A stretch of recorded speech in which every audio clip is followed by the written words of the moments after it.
to read another Strega Nona story by Tommie to Paola, and this is called Strega Nona Meets Her Match. And they are also illustrated by Tommie to Paola. Nothing much happened in the little town of Calabria where Strega Nona lived. At least nothing had happened since Big Anthony had left Strega Nona's magic pasta pot alone. Bambolona, the baker's daughter, was learning how to become a Strega too. She listened to everything Strega Nona told her. Not like Big Anthony, who never listened to anyone.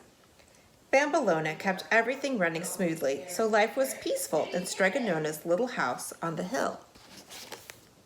So do you see Bambolona and Strega Nona and Big Anthony? Then one day a letter arrived for Strega Nona. It was from Strega Amelia, who lived on the other side of the mountain. Cara Strega Nona, the letter read, I would like to pay you a visit. Would next week be convenient? Please let me know. Amore a baci, love and kisses, Strega Amelia. Strega Nona sat right down and wrote a letter telling Strega Amelia to come as soon as possible. Big Anthony and Bambolona helped Strega Nona get the house ready. They swept and polished and shook out the sheets. I have so few visitors to stay, my children, Strega Nona told them. It will be wonderful to have company, and Big Anthony, please try to behave and pay attention when Strega Amelia is home. I see, Strega Nona, Big Anthony answered. I'll be so good you won't recognize me. I'll believe it when I see it, Bambolona whispered to Strega Nona. Shh, now be nice, Bambolona, Strega Nona whispered back. So you see him cleaning and whispering and reading a letter.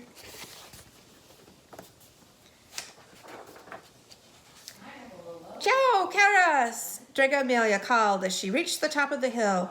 Ah, my dear friend, Strega Nona said. Avante, avante, come in, come in. The two Strega sat right down, put their heads together, and talked and laughed and gossiped until Bambolona came and stood in the doorway. Ah, now, dear Amelia, Strega Nona said, Bambolona has made a wonderful supper for us. Mangia, eat.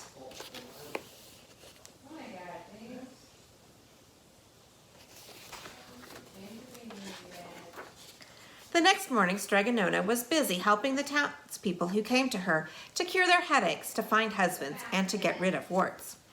Strega Amelia watched. Goodness, she said to Big Anthony, Strega Nona has un buen numero de clientes, a great many customers. Is it always this way? Oh, si, Big Anthony answered. Sometimes it's even busier than this. Per l'amor de Dio, for goodness sake, Strega Amelia exclaimed.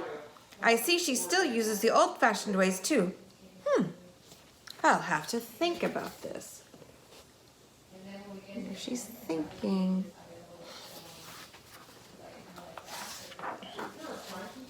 The next day, Strega Amelia went home.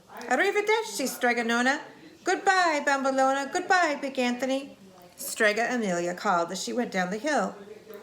Adios, Strega Amelia. Farewell, the three called back. A week later, when Big Anthony was feeding the goat, he looked over the hillside and saw several carts coming into town. Bambolona, he called, come and look. Why, it looks like it is, Bambolona said. It's Strega Amelia. What is she up to? Let's ask Strega Nona, Big Anthony said. No, let's go down and find out, Bambolona said. And they crept down the hill to see for themselves. Do you see where Strega Amelia is?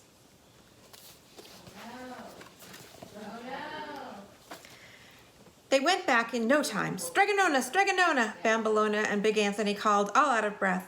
What is it, my children? Strega Nona asked. You'll never guess. Read this. Bambolona handed Strega Nona a handbill. Opening tomorrow.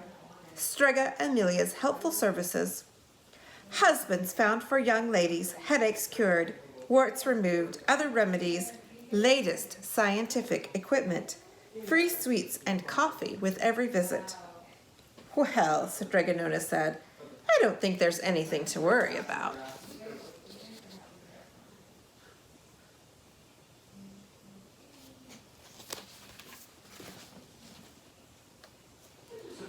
But Strega Nona was wrong.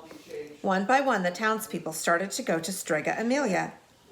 Everyone got dolce, sweets, and cappuccino for paying a visit, and indeed she had the latest scientific equipment.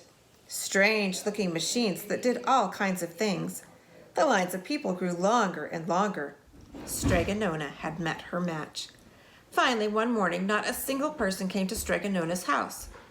And it was that way for days and days. Poor Strega Nona. After 3 weeks, Strega Nona called in Bambolona and Big Anthony. "My children, I must talk to you. Mia borsa, my purse, is empty. I won't be able to pay you anymore. I'm afraid there is no work here. You must go down to the town and see what you can find." And Strega Nona went back into her little house. Do you see all of Strega Amelia's equipment and her machines?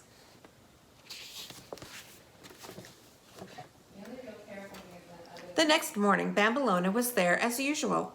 "My papa can use some help in the bakery, Strega Nona, so I'll be all right.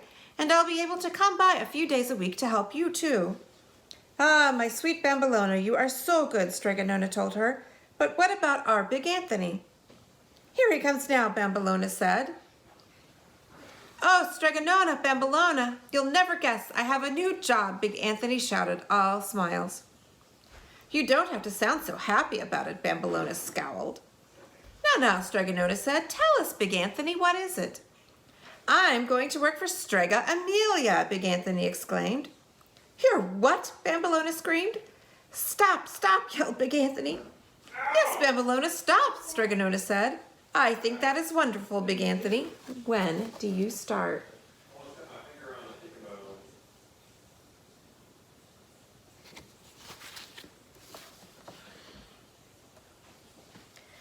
"Today, Strega Nona, I have to run there right now. Wish me luck," Big Anthony said, and as he turned and ran down the hill.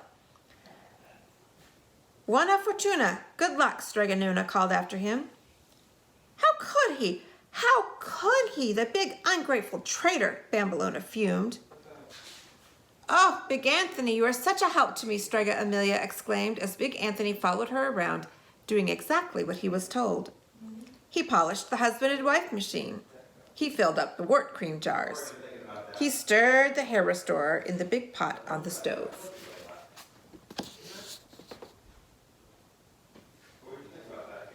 See all the things Big Anthony is doing? I like that, but like, it's not mine, you know what I mean? "Well, Big Anthony, business is blooming," Strega Amelia remarked one morning. "I had a feeling that people would like the modern ways, especially my headache machine. And now that you have been here a few weeks, I'm going to leave you in charge for a few days while I go over the mountain to get the rest of my equipment.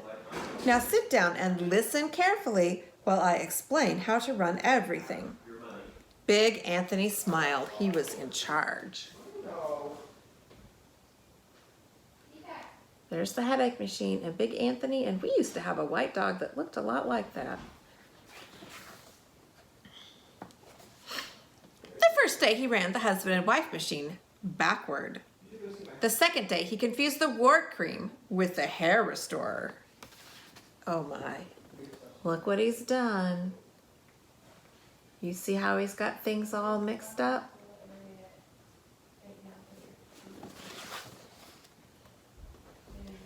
Things weren't going too well. On the third day, the mayor arrived. "Buongiorno, Signor Mayor," Big Anthony said. "What can I do for you?" "Oh, Big Anthony," the mayor groaned. "I have a terrible headache. Strega Amelia's machine is a wonder. Strap me in." Big Anthony settled the mayor in the headache machine and picked up the diagram that showed how to work it. He looked at the diagram. It was very complicated, and it was upside down.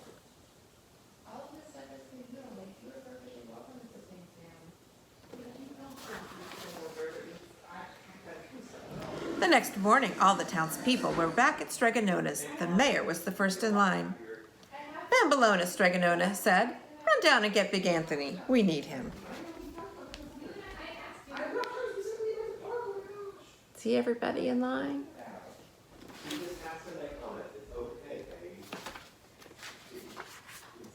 When the carts came over the mountain with Strega Amelia in front, the townspeople were waiting at the town gate.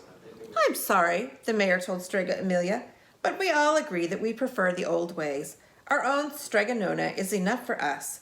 We hope you have no hard feelings."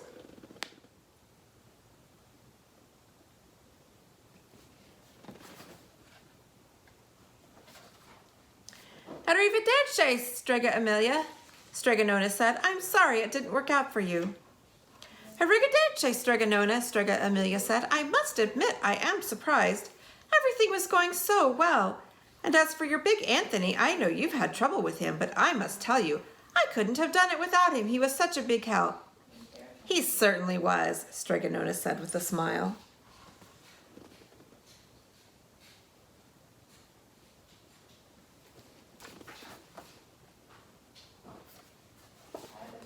And there they are, back together again. You all have a wonderful day. Bye. Ciao.